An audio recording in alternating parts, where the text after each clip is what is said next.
Magandang araw mga classmates. Hindi ka ba nagtataka kung bakit mahirap ang karamihan sa mga Pilipino? Naisip mo na ba kung bakit ang mayayaman ay patuloy na yumayaman at ang mahihirap naman ay patuloy na naghihirap? At kadalasan pa nga ay sinisisi sa gobyerno kung bakit sila mahirap. At hindi nila naiisip na nasa sa kanila kung pipiliin ba nilang umasenso o manatili na lang sa kalagayan nila. At yan ang tatalakayin natin ngayon mga classmates kung bakit nga ba mahirap ang isang Pilipino. Ikaw classmate, may goal ka ba sa buhay mo? O nakukontento ka na sa kalagayan mo ngayon at kahit wala kang goal ay okay na sa'yo? May mga habit kasi ang karamihan sa mahihirap na Pilipino at ang payo ko sa inyo mga classmate ay iwasan nyo ito. Narito ang ilan sa mga ito. Una, naging habit na ang pagtaya sa weteng o sa loto. Bakit ginagawa ito ng mga Pilipino? Actually, hindi ko din naman alam. Pero sa opinion ko mga classmates, hindi magandang gawain ito. Kung mapapansin nyo din mga classmates, ang karamihan na gumagawa nito ay mga nasa poverty line o yung mga nag-iisip na hanggang doon na lang ang buhay nila at hindi nila kayang umasenso. Nagkakamali sila kung yun ang iniisip nila.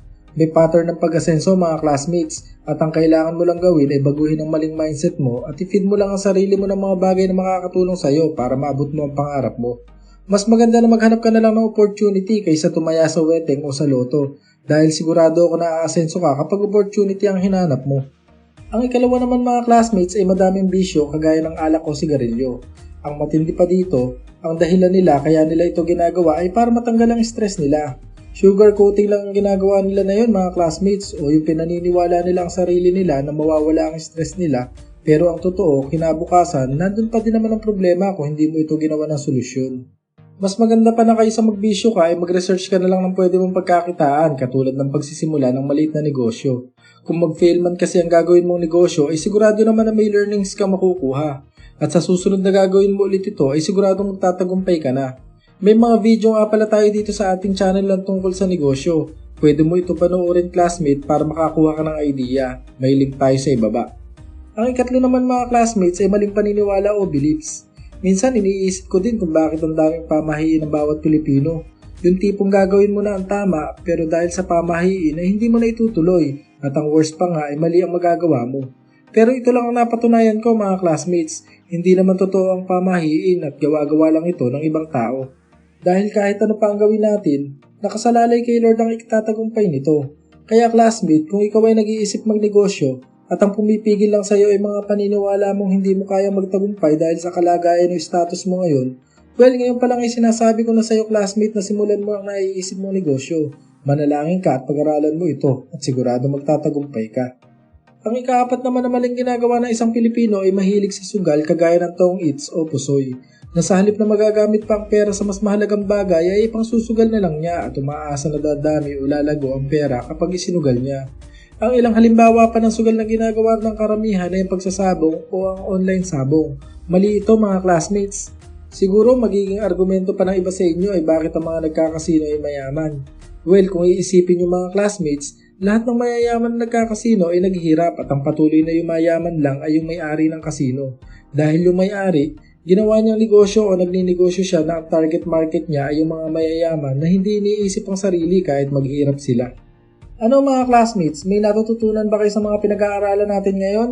Sana ay nakakapulot kayo ng idea sa mga tinatalakay natin at magamit nyo ito ng tama sa inyong negosyo para ito ay lumago o lumaki. O kaya naman ay magamit nyo ito sa inyong pang-araw-araw na buhay para tayo ay mabago. At kung bago ka lang din dito sa ating channel classmate, okay lang ba na makahingi ako ng subscription sa iyo at pakilike and share na din ang video natin sa iba para matulungan din natin sila at magkaroon din sila ng idea pagdating sa pagnenegosyo. Madalas ay nag-upload tayo ng video dito na maaaring makatulong sa atin sa pag-abot ng ating mga pangarap.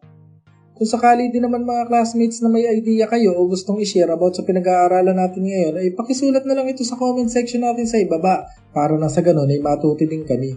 At isa pa mga classmates, may Facebook at TikTok account na din tayo. Paki-follow naman ito at paki-share na din sa iba para mas lumaki pa ang community natin. Okay, sige, balik na tayo sa ating topic ngayon.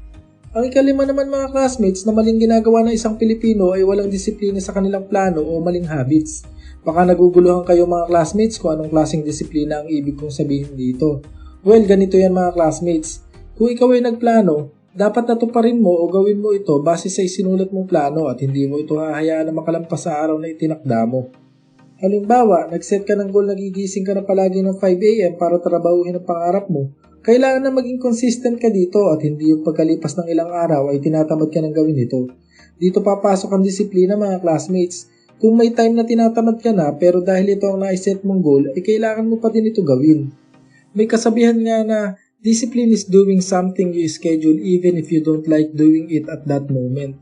Kaya kapag sinabi mo classmate na gagawin mo ang pangarap mo, dapat mo talagang gawin ito at disiplinahin ang sarili mo kaysa ipagpatuloy mo ang maling habit mo na kapag tinatamad ka na ay hindi mo na lang ito gagawin.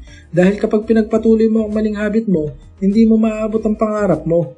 Ang ika-6 naman na mali na ginagawa ng mga Pilipino mga classmates ay kapag may chance, ipangungutang na agad ang kikitain niya kahit hindi pa naman sigurado. Karaniwan itong nangyayari mga classmates sa mga nag-aahente o sa mga nagbebenta ng produkto. Yung tipong may kausap na kliyente at dahil nasabihan siya na bibilan siya sa susunod na linggo ay natutuwa na agad ito at mangungutang na sa iba at magse-celebrate. Ginagawa niyo ba ito mga classmates? Yung mangungutang ka na para mag-celebrate? Kung ganito ka classmate ay panahon na para baguhin ito. Mali ang ganitong diskarte dahil once na may nangyaring hindi inaasahan o biglang nagbago ang isip ng kliyente mo, sigurado magkakaroon ka ng unwanted expenses na yung dapat na ibabayad mong kita sana ay hindi na mangyayari. At ang huli naman mga classmates ay lotto mindset o yung tipong umaasang isang araw ay biglang yayaman. Ganito ka din ba mag-isip classmate? Umaasa na kahit wala kang ginagawa o paulit-ulit lang ang ginagawa mo sa araw-araw na hindi naman nakakasenso ay umaasang yayaman? Doing the same thing over and over again and expecting different results is stupidity. Kaya mga classmates, kung sa tingin mo na yayaman ka sa pagiging tamad mo magplano para sa pangarap mo ay nagkakamali ka. Ito na ang tamang panahon para baguhin ito at gawin mo ang dapat, ang pangarap mo. Ayos? Ano mga classmates, may napulot ba kayo sa mga tinalakay natin ngayon? Sana ay may natutunan kayo at magamit nyo ito sa inyong pang-araw-araw na buhay. Kung may iba pa kayong idea mga classmates ay pakisulat naman dito sa comment section para matuto din kami. Sige mga classmates, hanggang dito na lang muna at magkita-kita ulit tayo sa ating next video.